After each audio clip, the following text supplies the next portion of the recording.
കല്ല് എത്തിക്കെട്ടലാണ് എൻ്റെ ജോലി ഉണ്ടായി. ഈ പിന്നെ കുളം, ക്ഷേത്രം ഇങ്ങനെയുള്ള ഇതാണുണ്ടായി.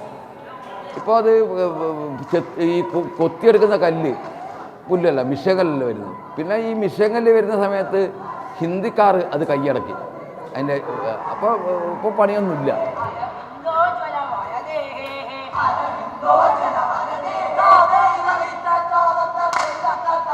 ഇപ്പോൾ മുഴുവൻ സമയവും പൂരക്കളി ആശാനായി കുട്ടികൾക്കൊപ്പമാണ്.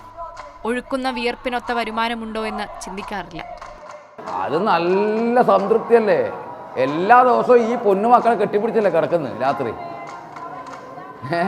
അതിനപ്പുറം സന്തോഷം പിന്നെ വേറൊന്നുമില്ലത്. ഞാൻ പോകുന്ന പല സ്കൂളുകളും ഒരു യൂണിഫോമിന് മറു യൂണിഫോം ഇടാൻ ഇല്ലാത്ത കുട്ടികളുണ്ടാവും. ഞാൻ എൻ്റെ ജീവിതത്തിൽ ദാരിദ്ര്യത്തിൻ്റെ അങ്ങേ തലേന്ന് വളർന്ന ഒരാളാണ്. ഞാനിപ്പോൾ അങ്ങനെയാണ്.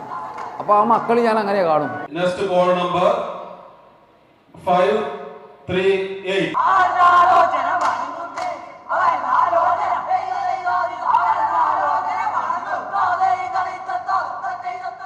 നിലവിളക്കിന് ചുറ്റും നടന്നും ചാടിയും അതിനൊപ്പം ഉച്ചത്തിൽ പാടിയും കളിക്കണം പൂരക്കളി.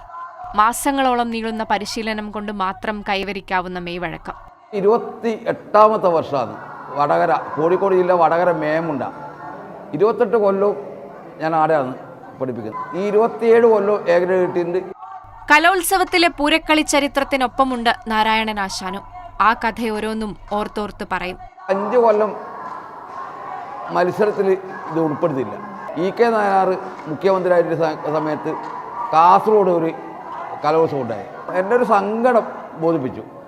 ഇങ്ങനെ കുട്ടികൾ ഇത്തിരി കാലം പിന്നെ ക്ലാസ് കട്ട് ചെയ്തിട്ട് അവർക്ക് ഒരു ആനുകൂല്യം കിട്ടുന്നില്ല എന്ന് പറയുമ്പോൾ പിന്നെ എന്നോട് പറഞ്ഞു, നീ ഒരു കാര്യം ചെയ്യ്, ഈ തെക്കൻ ജില്ലയിലേക്ക് കൊണ്ട് ഇത് വ്യാപിപ്പിക്കാൻ നോക്ക്.